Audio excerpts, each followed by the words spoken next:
Hi guys, today I will be sharing how to make Buko Pandan Crinkles, my own recipe. We need 2 to 3 drops of food coloring. I use electric green, Americolor, 2 teaspoons of pandan extract. I hope you can find this brand because this brand is really potent and really good. We need 1 egg, 1 teaspoon of baking powder, half a teaspoon of salt. This is 2 tablespoons of coconut milk or coconut cream, half a cup of desiccated coconut,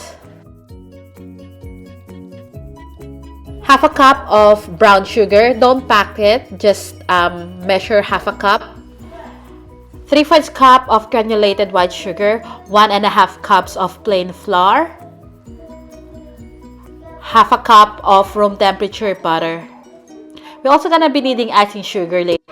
Combine the flour, baking powder, salt, and desiccated coconut.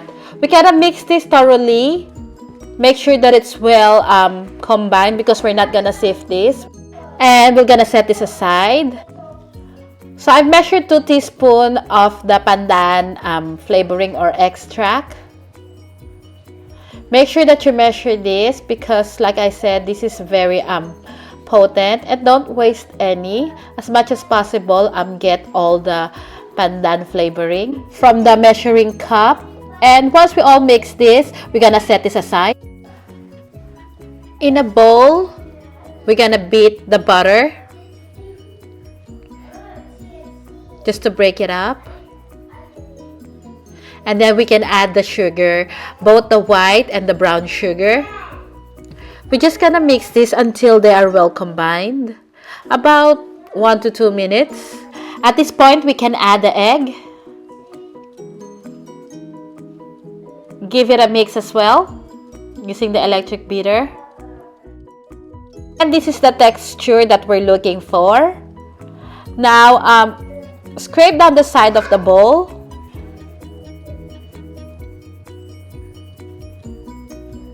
Now we can add the coconut milk, pandan extract, or flavoring. Just use the spatula to mix this.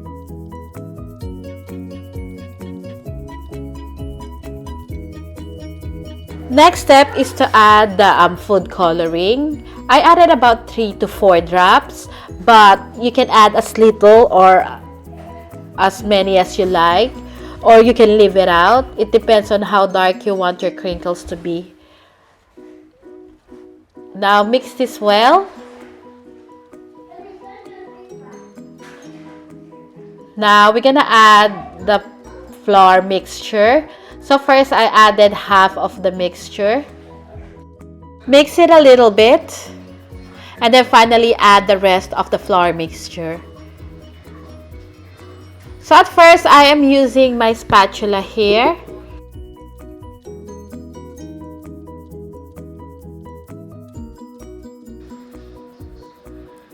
And then just to finish this mixing process, I'm gonna use my hand to lightly knead the dough. Just make sure that you're not kneading too much. Just as soon as it comes together like this, stop kneading. And now we're just gonna cover this with cling wrap, and we're gonna put it in the fridge to rest for at least 3 hours or preferably overnight. We just want the dough to be firm so we could roll it.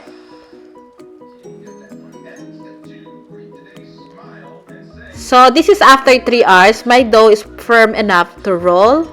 So I've got my at least half a cup of powdered sugar. So I'm using a tablespoon to measure my dough. And then I'm just forming it into a ball. Again, get a tablespoon of the dough. And then we're gonna form this into a ball. And then roll this into the powdered sugar. Your oven should be preheated at 180 degrees Celsius as well. So once you roll all of this, let it sit in the fridge for about 10 minutes. Now, after 10 minutes, we're gonna bake this. We're gonna bake it for about 8 to 10 minutes. Again, don't over bake this or else it will be dry. So this is what it looks like after baking. It's still pretty soft at this point, but you know that it's done when you can easily lift the cookies out of the parchment paper. Just let it cool down in the tray for about a minute before putting it into the cooling rack. Just like this. Let it cool down completely. And this is the finished product. This is so good. I can guarantee that you're gonna love it. So I hope you give them a try. And just to show you what it looks like inside when you cut the cookie in half. It's still moist because we don't overbake it, and it's so chewy as well. So this is a recipe that you should really try. Thank you so much for watching, and I'll see you again next week. Bye!